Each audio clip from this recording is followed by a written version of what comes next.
आज हम बात करेंगे टेंस के बारे में। टेंस के बारे में बहुत सारी जानकारियाँ आपके पास है, लेकिन बेसिक जानकारी इस क्लास में मैं दूंगा। इसके बाद वाले क्लास में मैं जो जानकारी दूंगा हकीकत में आपको चकित कर देने वाली जानकारियाँ होंगी, और उसको तो एकदम किसी कीमत पे आप सुने बिना नहीं रह सकते। एक बार कोशिश कीजिएगा कि उसको देख लें, और आप उसको देखने के बाद से कितना मतलब कि फील करेंगे कि हाँ आप कितने अच्छे हैं कि आपने इस तरह का वीडियो देख लिया। चलिए, आप सब सौभाग्यशाली समझेंगे अपने आप को कि हाँ आपने वैसा वीडियो देखा। तो सेकेंड पार्ट को जरूर देखने की कोशिश करें, उसमें तमाम ऐसे राज होंगे जो आपको साफ साफ मालूम पड़ेंगे। चलिए, हम बात करेंगे टेंस की। टेंस को हम टाइम के रूप में जानते हैं। टेंस तो मुख्यतः दो ही होते हैं, प्रेजेंट पास्ट और प्रेजेंट पास्ट। लेकिन यहाँ पे टेंस को तीन भागों में बताया गया है। देखिए, प्रेजेंट, पास्ट और फ्यूचर, यानी प्रेजेंट टेंस, पास्ट टेंस और फ्यूचर टेंस। जबकि टेंस कितने होते हैं? प्रेजेंट और पास्ट। तो ये क्या है? यह ग्रामेटिकली फंडा है, ये ग्रामर की चीज है। लेकिन ये क्या है? ग्रामर से हट करके है। ये ग्रामेटिकली टर्म है और ये नॉन ग्रामेटिकली टर्म है। चलता है, यही चलेगा। अब इससे क्या होगा, इसको आगे जाना जाएगा। आगे चलते हैं। तो प्रेजेंट टेंस, पास्ट टेंस और फ्यूचर टेंस कितने हो गए? 1 2 3। अब इनके ये वर्तमान होगा, ये बीता हुआ समय होगा, भूतकाल होगा, और ये आने वाला समय होगा यानी भविष्य काल होगा। अब इनके चार चार भेद होंगे। कौन कौन? इसमें कितने तरह की क्वालिटी पाई जाएगी? प्रेजेंट में कभी अनिश्चितता पाई जाएगी, कभी कंटिन्यूटी पाई जाएगी, कभी परफेक्टनेस पाया जाएगा, कभी परफेक्ट कंटिन्यूटी पाई जाएगी। तो इस तरह के भाव पाए जाएंगे, जिसके वजह से इनको इतने भागों में बांट दिया गया है।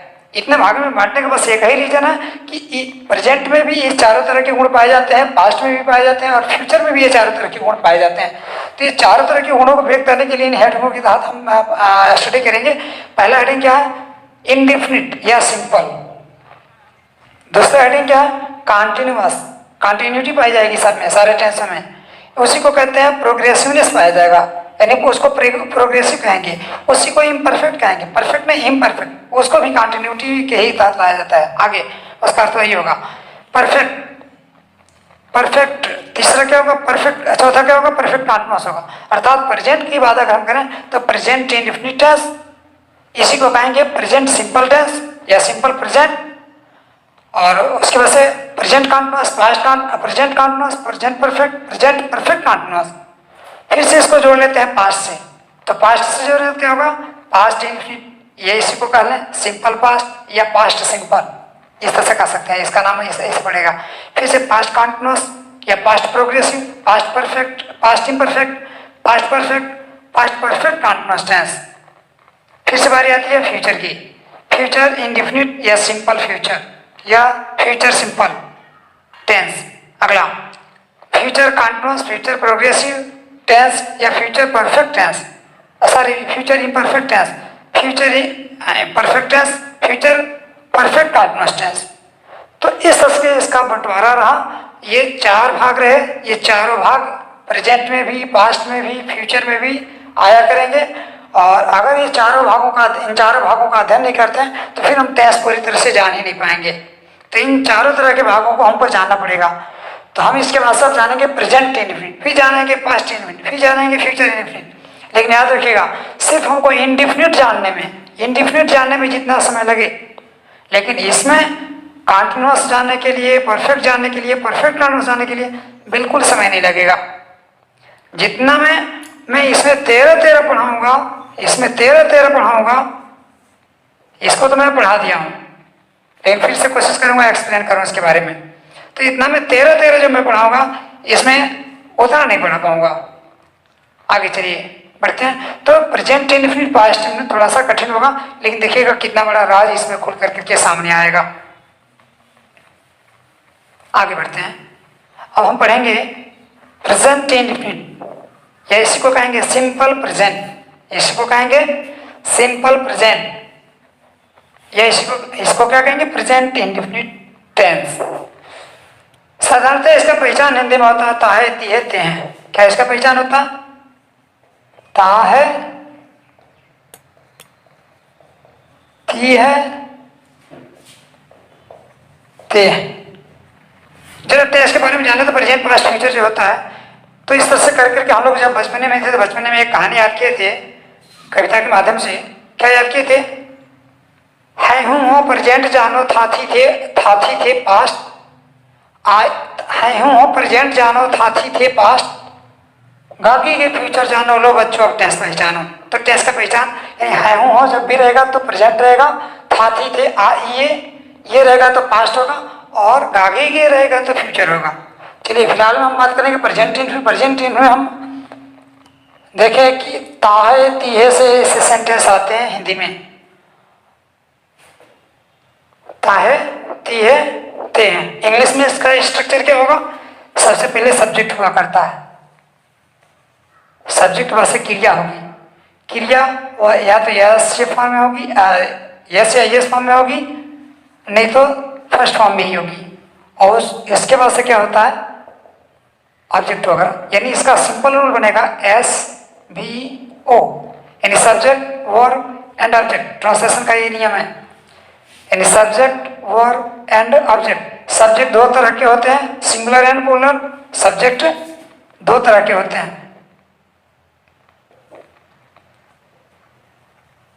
Singular subject and plural subject. क्रियाएं भी दो तरह की होती हैं, क्रियाएं भी दो तरह की होती हैं, singular verb and plural verb. देखिएगा यहीं से आपको मिलने लगा कुछ नया। नया क्या होगा? टेंस वही है, हेडिंग वही है, लेकिन जो कंसेप्ट आपको दिए जाएंगे, जो बातें बताई जाएंगी वो नहीं होंगी। आगे चलते हैं। तो सब्जेक्ट वर्ब एंड ऑब्जेक्ट, ये ट्रांसलेशन का मुख्य फॉर्मेशन होता है। इस तरह से इसको फॉर्मेट किया जाता है, सब्जेक्ट वर्ब। तो अब बताया कि सब्जेक्ट सिंगुलर होता और प्लूरल भी हुआ करता। तो जब सिंगुलर सब्जेक्ट होगा तो सिंगुलर वर्ब लगाते हैं, जब प्लूरल सब्जेक्ट होगा तो प्लूरल वर्ब लगाएंगे। याद रहे, इसी को कहा जाता है SSPP। यह कॉलम है सब्जेक्ट का, यह कॉलम है वर्ब का। नहीं समझ में आ रहा होगा क्या बनाया था? ये बनाया था SVO। सब्जेक्ट कितने तरह के? दो तरह के, ये भी सिंगुलर प्लूरल। क्रियाएं भी दो तरह से,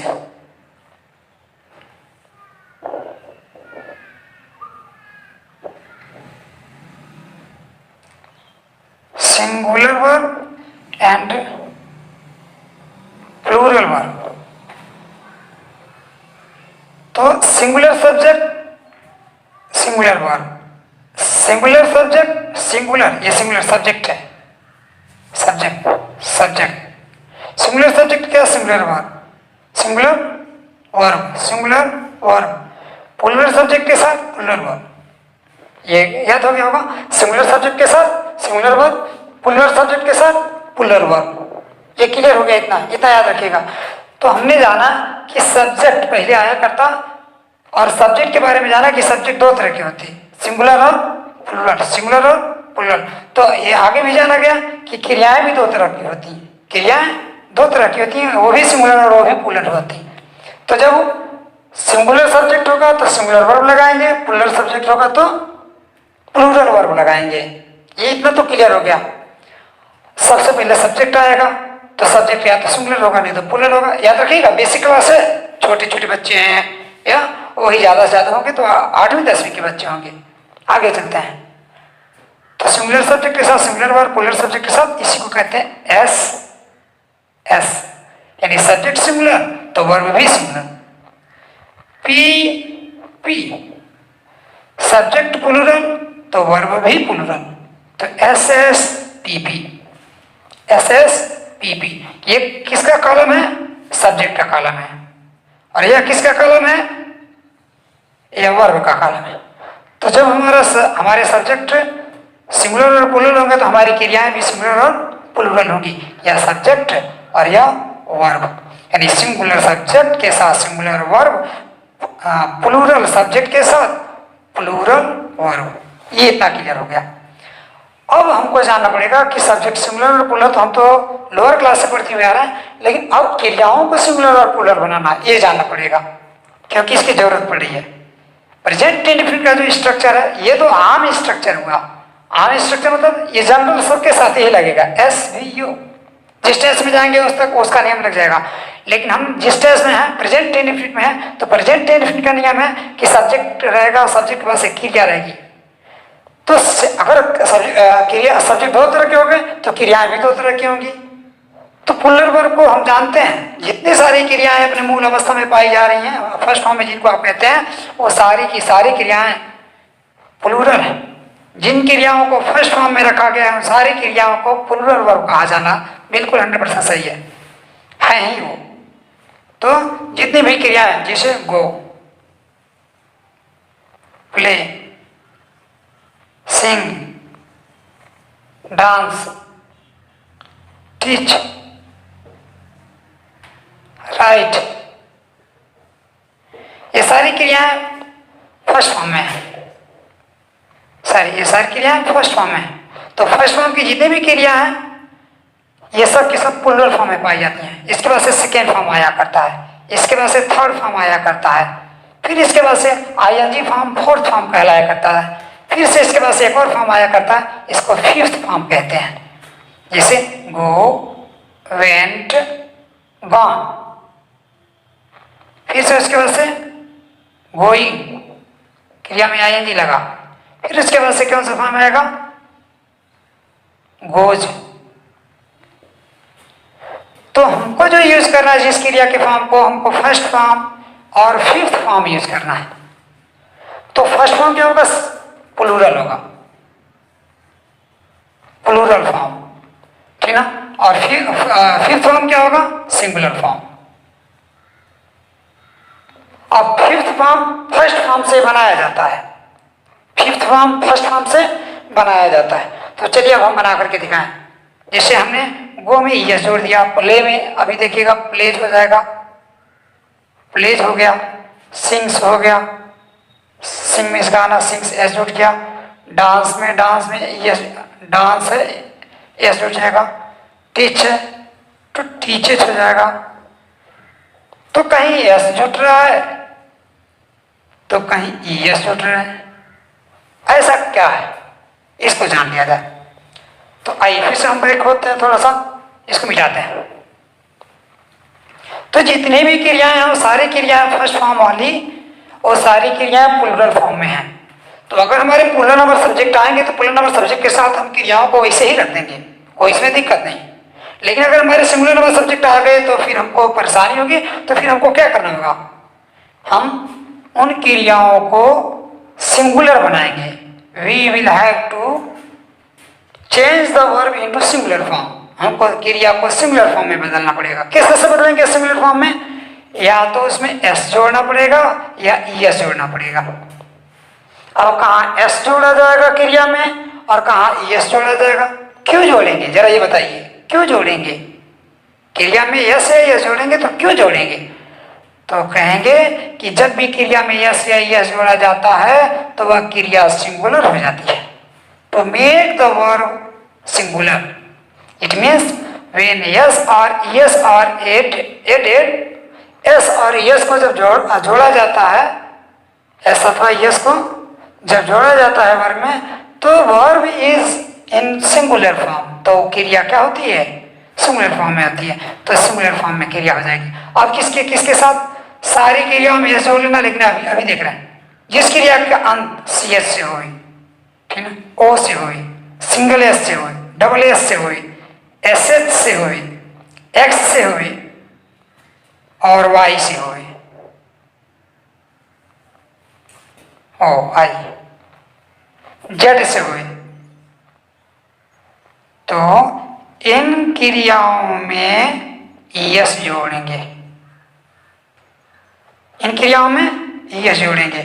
जिस क्रिया का अंत सी एच से हुए, ओ से हुए, सिंगल एस से हुए, डबल एस से हुए, एस एच से हुए, एक्स से हुए, वाई से हुए या जेड से हुए, तो उस क्रिया में यहाँ पे वाई वाला नियम थोड़ा सा कठिन है, थोड़ा सा कठिन है, लेकिन घबराने की कोई जरूरत नहीं है। आपके अंदर ज्यों ज्यों परफेक्टनेस आता जाएगा त्यों त्यों आप इसको सीखते चले जाएंगे, आगे परफेक्ट होते चले जाएंगे।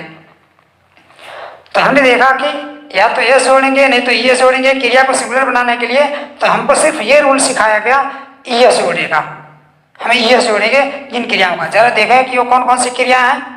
जैसे हम देखें यहाँ पे गो, गो अभी गो प्लूरल फॉर्म में है, टीच प्लूरल फॉर्म में है, press press, try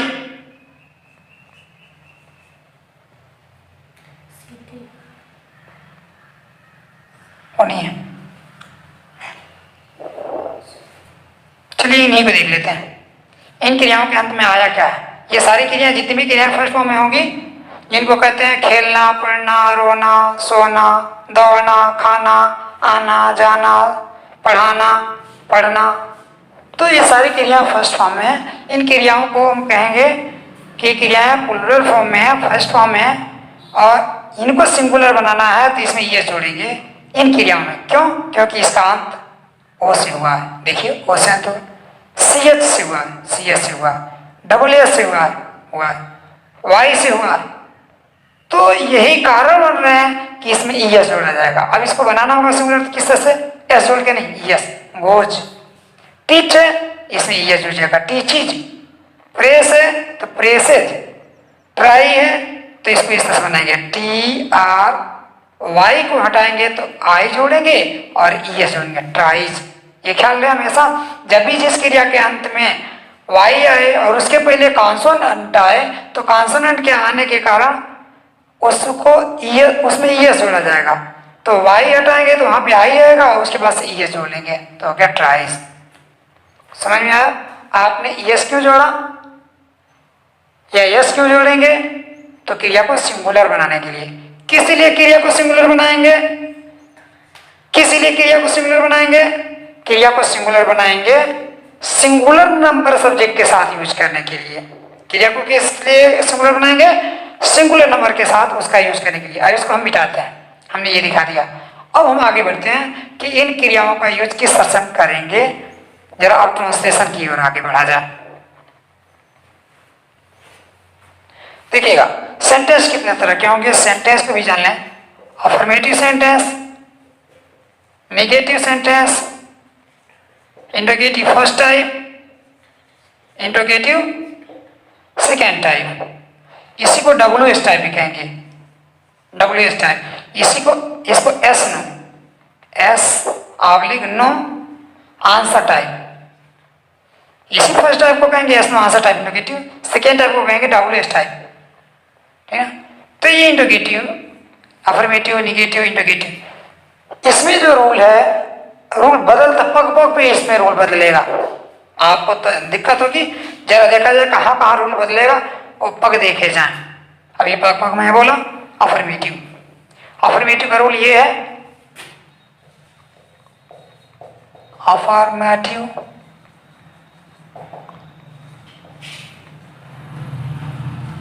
sentence, sentences, स्वीकारात्मक वाक्य, स्वीकारात्मक वाक्य। चलिए स्वीकारात्मक वाक्य को देखते हैं। सब्जेक्ट सिंगुलर होगा तो सिंगुलर वर्ब, प्लूरल होगा तो प्लूरल वर्ब। चलिए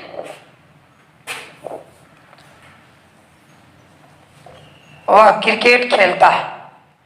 पहले हम सबसे पहले प्लूरल सब्जेक्ट ले लेते हैं। प्लूरल सब्जेक्ट कौन कौन है? दे, वी, यू एंड आई का भी प्लूरल में रखा गया है। And also names, and also names, names में कई सारे नाम आ जाए, नाउन, रमेश महेश एक साथ आ जाए, रमेश महेश और दिनेश, राधा मीरा और सीता, ठीक ना। तो ये कई सारे नाम होंगे। दो या दो से ज्यादा अधिक नाम, दो या दो से अधिक नाम, दो या दो से अधिक नाम होंगे तो उन्हें प्लूरल में रखा जाएगा। तो इनके साथ क्या करेंगे, क्रिया को वैसे ही रहने देंगे। क्रिया के फॉर्म में कोई परिवर्तन नहीं करेंगे। कहेंगे क्यों? कहेंगे क्यों? तो कहेंगे इसलिए परिवर्तन नहीं करेंगे कि ये प्लूरल है और प्लूरल क्रिया भी, तो प्लूरल सब्जेक्ट और प्लूरल वर्ब। एक नियम आता है subject verb agreement, subject verb agreement, agreement, subject verb concord, subject verb concord, ठीक ना। कंजुगेशन,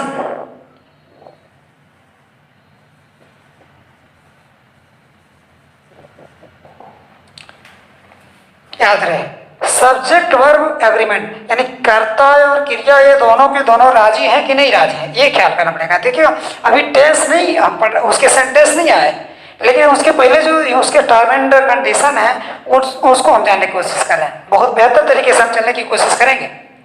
आगे सब्जेक्ट और वर्ब के बीच में एग्रीमेंट किस तरह का है, किस तरह की उनकी रजामंदी है, क्या शर्त है।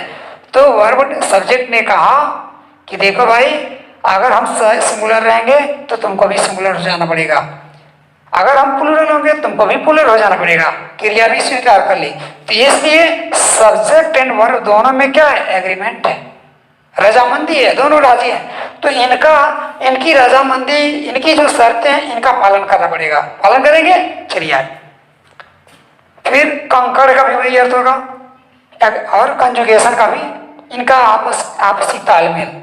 तो जब सिंगुलर सब्जेक्ट रहेगा तो सिंगुलर वर्ब, प्लूरल सब्जेक्ट रहेगा तो प्लूरल वर्ब। आगे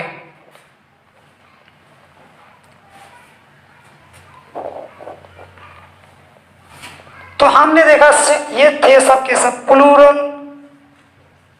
plural number subject, plural number subject. अब हम बताएंगे सिंगुलर नंबर सब्जेक्ट को, सिंगुलर नंबर सब्जेक्ट वो कौन है, ही, सी, इट या कोई सिंगुलर नंबर नाउन यानी सिंगुलर नंबर नेम। तीन के साथ क्या लगाएंगे, क्रिया। क्रिया वैसे नहीं रह पाएगी, यही क्रिया कहेगी आप सिंगुलर हैं तो हमको भी सिंगुलर होना पड़ेगा। तो यही पे अब इन दोनों की एस आर एस। तो यहाँ पे ये कर्ता, ये जो सब्जेक्ट है ये प्लूरल है इसीलिए क्रिया प्लूरल है, और यहाँ पे ये सब्जेक्ट सब सिंगुलर है तो इसीलिए क्रिया को भी क्या होना पड़ रहा है, सिंगुलर होना पड़ रहा है। चलिए हम अलग अलग कर्ता इन कर्ताओं के साथ इन क्रियाओं को दे देंगे, अभी आप जान जाएंगे। आगे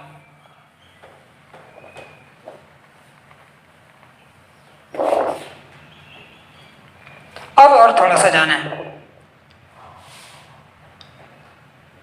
जैसे इंग्लिश में एक सेंटेंस बताता है, सी सिंग्स ए स्वीट सॉन्ग।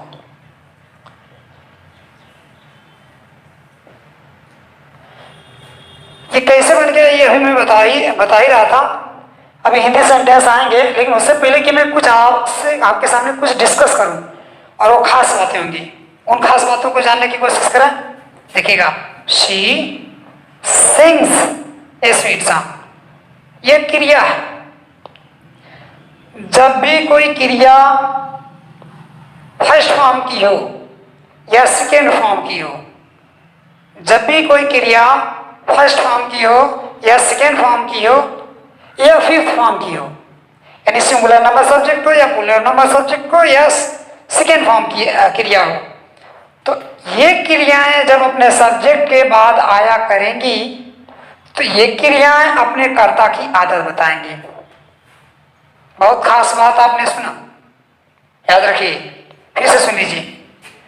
जब भी कोई क्रिया फर्स्ट फॉर्म में हो या सेकेंड फॉर्म में हो, अर्थात जब भी कोई सिंगुलर वर्ब हो या प्लूरल वर्ब हो या सेकेंड फॉर्म की क्रिया हो, वह क्रिया अपने कर्ता के बाद आती है तो वह क्रिया अपने कर्ता की आदत बताती है, हैबिट बताएगी, आदत बताएगी। अब आपको कुछ बेहतर तरीके से समझ में आएगा। जरा देखा जाए, शी मिस वो, सिंग मिस गाना, और इसमें एस लगा हुआ है, तो ये singular number subject, singular number subject के साथ अच्छा क्रिया में एस लगा तो क्रिया भी सिंगुलर हो गई, तो ये भी सिंगुलर और ये भी सिंगुलर, दोनों सिंगुलर हो गए, अर्थात सब्जेक्ट और वर्ब दोनों में एग्रीमेंट हो गया है, कंकर्ड पाया जा रहा है। तो अब सब्जेक्ट वर्ब एग्रीमेंट है, एकदम सेंटेंस सही है। लेकिन अब देखा जाए इसका अर्थ क्या निकलेगा, तो यह क्रिया अपने इस कर्ता की आदत बता रही है। कैसे?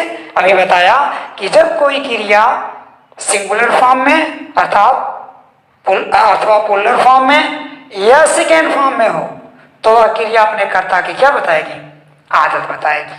कोई दिक्कत? आगे, अब वह गीत गाती है। कैसी गीत? Sweet song. वह एक मधुर गीत गाती है, वह एक मधुर गीत, वह मधुर गीत वह गाती है। इतना तो समझ में आया। कैसी गीत? तो मधुर। अगला, दे प्ले, वे खेलते हैं। तो ये क्रिया अपने इस कर्ता की आदत बता रही है। वे लोग, प्ले मीन्स होता है खेलना, आपने पढ़ा था इस तरह से, प्ले मीन्स खेलना, लेकिन इसी के पहले दे आ गया, अब इसका अर्थ क्या निकल जाएगा? वे लोग खेलते हैं। वे लोग खेलना नहीं कहेंगे, वे लोग खेलते हैं। हम लोग वी स्पीक इंग्लिश, हम लोग अंग्रेजी बोलते हैं, हम लोग अंग्रेजी बोलते हैं। तो वी स्पीक, यानी स्पीक मीन्स होता है बोलना, लेकिन यहां पे अब क्या करेंगे? इसका अर्थ बोलना नहीं निकलेगा। यह क्रिया अपने इस कर्ता की आदत बताएगी। तो हम लोग बोलते हैं, तो जिस क्रिया में आया, जैसे बोलना, बोलना, तो इस ना के जगह पे ता है ती है जोड़िए, ता है ती है और ते हैं। या हिंदी सेंटेंस में ता है ती है ते हैं या ताहू आया हुआ है, तो फिर उसको भी ट्रांसलेट करेंगे तो यही क्रिया लिखेंगे, आना जाना खेलना कूदना, उसका जो अंग्रेजी होगा वो कर्ता के बाद उसको लिख देंगे। तो अब उस क्रिया को आना जाना से बोलना ना नहीं लगा करके नहीं बोलेंगे, तातीते लगा करके बोलेंगे। आपने देख लिया होगा, समझ में आई होगी बात। आगे बढ़ते हैं।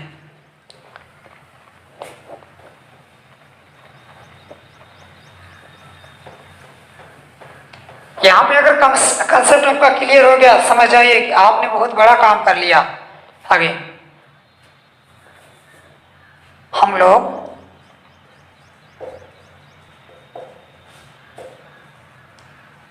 वहां जाते हैं।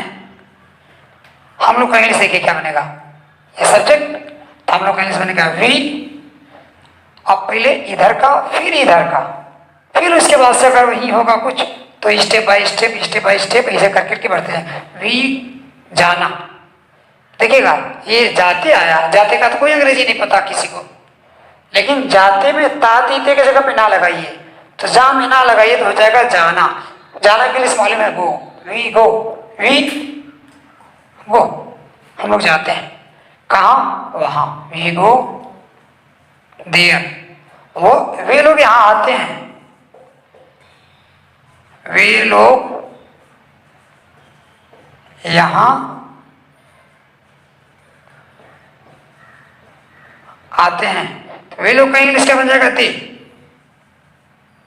आना। अब आते का इंग्लिश नहीं बनेगा, ते हैं हटा दीजिए, आ मीना लगा दीजिए, हो गया आना। आना का इंग्लिश कम, दे कम, यहाँ का इंग्लिश बन जाएगा हियर, दे कम हियर। देखिए क्रिया का फर्स्ट फॉर्म हमने लगाया है, क्यों क्रिया का फर्स्ट फॉर्म लगने लगा? तो कर्ता प्लूरल है, इसीलिए क्रिया भी प्लूरल ही रहेगी। वे लोग यहाँ आते हैं। अब जरा देखा था, यह क्रिया अपने इस कर्ता की आदत बता रही है, जी बता रही। वे लोग आना नहीं कह रही है, इस क्रिया करने, वे लोग आ रहे हैं नहीं, इसका अर्थ निकल रहा है, इसका अर्थ निकल रहा है वे लोग आते हैं, वे लोग आते हैं। देखिए आदत का पता चल रहा है। बात समझ में आ रही होगी? कई बार पढ़े हैं तब तो कोई बात नहीं, लेकिन अगर लर्नर है, बेसिक लर्नर है, तो मैं गारंटी के साथ कह रहा हूं कि जो कंसेप्ट मैंने दिया हकीकत में आपके लिए बहुत ही लाभकारी कंसेप्ट रहा। आगे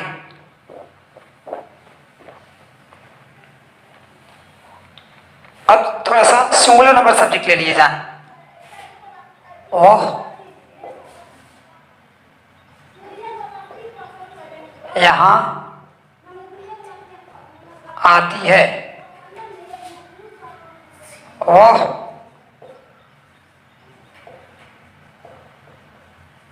अंग्रेजी सीखता है। राधा मेरा इंतजार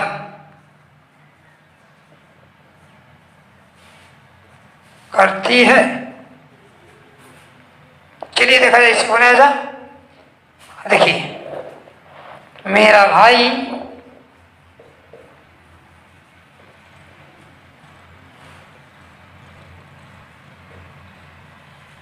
अंग्रेजी पढ़ाता है। अब पहले देख लिया जाए कि ये टेंस क्या है, तो प्रेजेंट इंडेफिनिट है। इसका रूल क्या है? रूल यही है, सब्जेक्ट के पास क्रिया है कि क्रिया या तो यस या यस फॉर्म में होगी या पुलर फॉर्म में होगी, सिंगुलर या पुलर फॉर्म में होगी। अब और आगे जाना है। अब इनका कर्ता देख लिया जाए। कर्ता कैसे है? सारे कर्ता क्या है? सिंगुलर है। जब सारे कर्ता सिंगुलर रहेंगे, सारे सब्जेक्ट सिंगुलर रहेंगे, तो क्रिया भी क्या रहेंगी? सिंगुलर रहेंगी। क्लियर? आगे बढ़ते हैं। वह यहाँ आती है, वह का इंग्लिश में दिखेगा शी आती है, कम्स, सी कम्स। यहाँ का इंग्लिश में दिखेगा here, she comes here, she comes. लेकिन देखिए कम्स नहीं लिखा है, सी कम लिखा है, सी कम्स हियर। अब पूछा जाए ऐसे कैसे बना दिया आपने, तो हम कहेंगे पर सबसे पहले हमने सब्जेक्ट का इंग्लिश बनाया, फिर उसके बाद से क्रिया। क्रिया क्या है? आती। आती में मैंने बताया ताती थी हटा दीजिए, ना नहीं लगाइए, तो आना की इंग्लिश बनेगा कम। कम में एस जोड़ना पड़ेगा, चाहे एस जोड़ना पड़ेगा, क्योंकि सब्जेक्ट क्या सिमिलर। तो शी कम्स। अब इसमें उसका अंत, इसका अंत सी एस से, ओ से, डबल एस से, सिंगल एस से, एस एस से, एक्स से, जेड से थोड़ा हुआ क्या हम उसमें एस जोड़ेंगे, एस जुटेगा। अगला she comes here, she comes here. वह यहाँ आती है, वो अंग्रेजी सीखता है। ही उसके बाद से सीखता। सीखता का इंग्लिश नहीं मालूम, लेकिन सीखना का इंग्लिश मालूम है, लर्न। ही लर्न। अब ही सिंगुलर है इसलिए इसमें एस जोड़ेंगे, ही लर्न्स बन गया। अब सीखना का इंग्लिश बन गया, he learns English.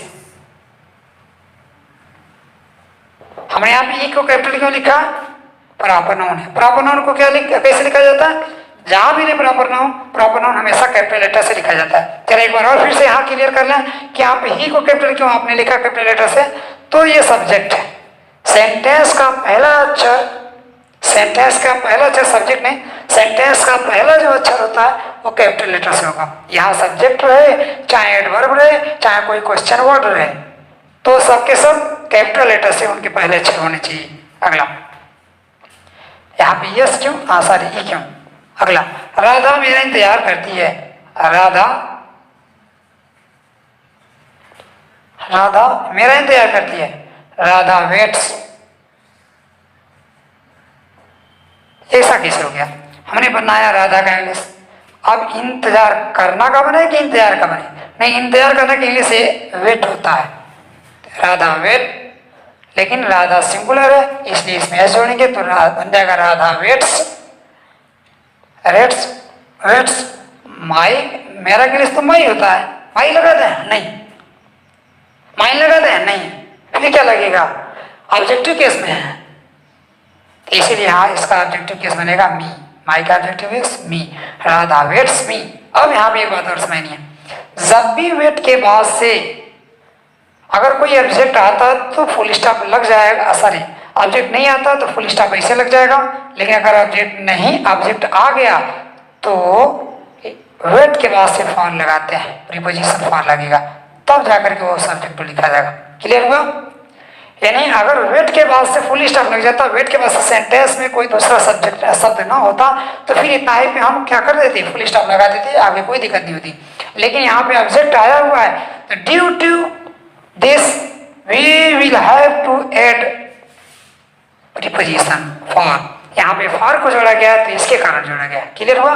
Radha waits for me, Radha मेरा इंतजार करती है। राधा मेरा इंतजार, राधा की आदत बताई जा रही है, कौन बता रहा है? क्रिया बता रही है। ये क्रिया इसकी आदत बता रही है, यह क्रिया इसकी आदत बता रही है। ये क्रियाएं यस या यस फॉर्म में यस फॉर्म में क्यों है? फिफ्थ फॉर्म कहेंगे इस क्रिया को, तो कहेंगे क्रिया का ये फिफ्थ फॉर्म इसलिए है कि इनके जो सब्जेक्ट्स हैं वो सब्जेक्ट भी क्या है? सिंगुलर है, इसलिए क्रियाएं भी सिंगुलर हैं। ये क्रियाएं क्या कर रही हैं? अपने कर्ता की आदत बता रही हैं। अब तो क्लियर हो गया। अब जो भी किताबें होंगी उनमें जो एक्सरसाइज होंगे आराम से आप बनाते चले जाएंगे। चलिए हम भी आपको दे देते हैं, पॉज कर दीजिए।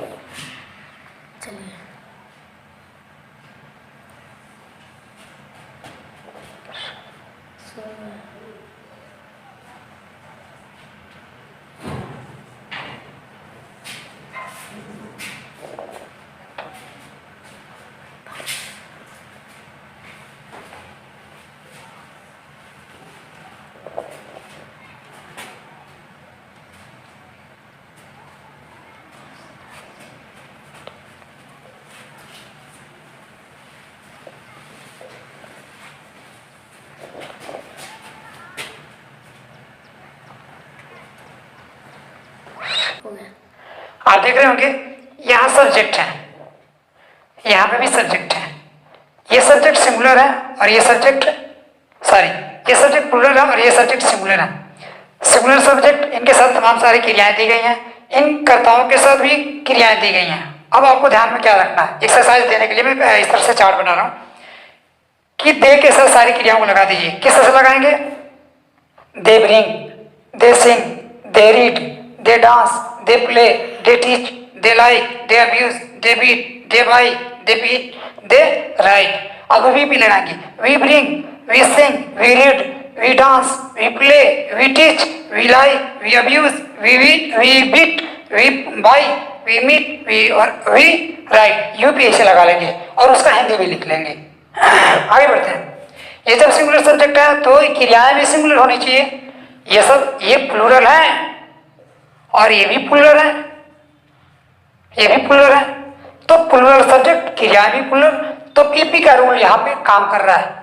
लेकिन ये सिंगुलर सब्जेक्ट लेकिन क्रियाएं प्लूरल नहीं है, प्लूरल है, ये सिंगुलर नहीं है, तो इनको सिंगुलर आपको बनाना पड़ेगा। अब इन सारी क्रियाओं में क्या जोड़ना पड़ेगा? आपको एस जोड़ना पड़ेगा या एस जोड़ना पड़ेगा। इसमें एस जुट गया, इसमें एस जुट गया, इसमें एस जुटेगा, एस जुटेगा, एस जुटेगा और इसमें भी एस जुटेगा। तीन क्रियाओं को भी सिंगुलर बना लिया गया। तो आपने देखा सिंगुलर सब्जेक्ट तो क्रियाएं भी सिंगुलर, यानी एस एस और पीपी का रूल यहां दिखाई दे रहा है। तो plural subject plural verb, singular subject singular verb. अब इसमें बनाएंगे ही चीट्स, वह धोखा देता है। He teaches, he sells, he speaks, he calls, he listens, he asks, he goes, he comes, he advises। अब इसे कर करके हिस के साथ बना लेंगे, फिर सी के साथ बनाएंगे, फिर यहाँ पे कोई एक नाम ले लेंगे, कोई भी नाम ले लीजिए, राधा, महेश, सुरेश, दिनेश, इसमें से कोई एक नाम ले लिए या आप जो नाम लाइक करें उस नाम को इनके पहले लिख कर करके और सेंटेंस बनेगा, उसका हिंदी में बना लीजिएगा। और आगे बता देते हैं। इसके बाद से फिर आप अपनी डेली की आदत बताइए। दिनचर्या में क्या आपको बताना है? मैं ये करता हूँ, मैं वो करता हूँ, यहाँ जाता हूँ, वहाँ जाता हूँ, इस समय आता हूँ, उस समय आता हूँ, ये सारी बातें आप हिंदी में लिखेंगे और उसको ट्रांसलेट करेंगे। ज़्यादा कठिन सेंटेंस नहीं लिखेंगे, सिंपल सेंटेंस लिखेंगे और सिंपल सेंटेंस लिख कर करके जिसमें कर्ता और क्रिया, जैसे मैं क्रिकेट खेलता हूँ, मैं पढ़ने जाता हूँ, मैं वहाँ जाता हूँ, मैं बाजार जाता हूँ, मैं सब्जी खरीदता हूँ। तो ऐसा कर करके कर्ता और क्रिया होंगे खास तौर से अधिकतम यही। अगर उससे ज़्यादा बना लेते हैं तो अदर वर्ड आए तो उनका अंग्रेजी बना सके तो कोई दिक्कत नहीं। तो आप इस पर आधारित आप सेंटेंस तैयार करेंगे। मैं उम्मीद करता हूं कि आपको परफेक्टनेस की ओर हमारा क्लास लेकर के जाएगा और आप महसूस करेंगे कि हाँ अब आप कुछ सीख गए। तमाम सारा क्लास आपने अटेंड किया होगा, लेकिन इस क्लास को अटेंड करने के बाद जो आपको आपकी फीलिंग होगी, आपकी सकारात्मक फीलिंग होगी, आपकी अंग्रेजी और मजबूत मालूम पड़ रही होगी। अब ये पूरा एक्सरसाइज करिएगा, फिर उसके बाद से किताब कोई होगा, उस किताब से एक्सरसाइज करके देखिएगा कि आपको ऐसा फील होगा कि हाँ आपने कुछ सीखा। चलिए इतना ही के साथ शेष के लिए मैं अगले वीडियो में मिलूंगा।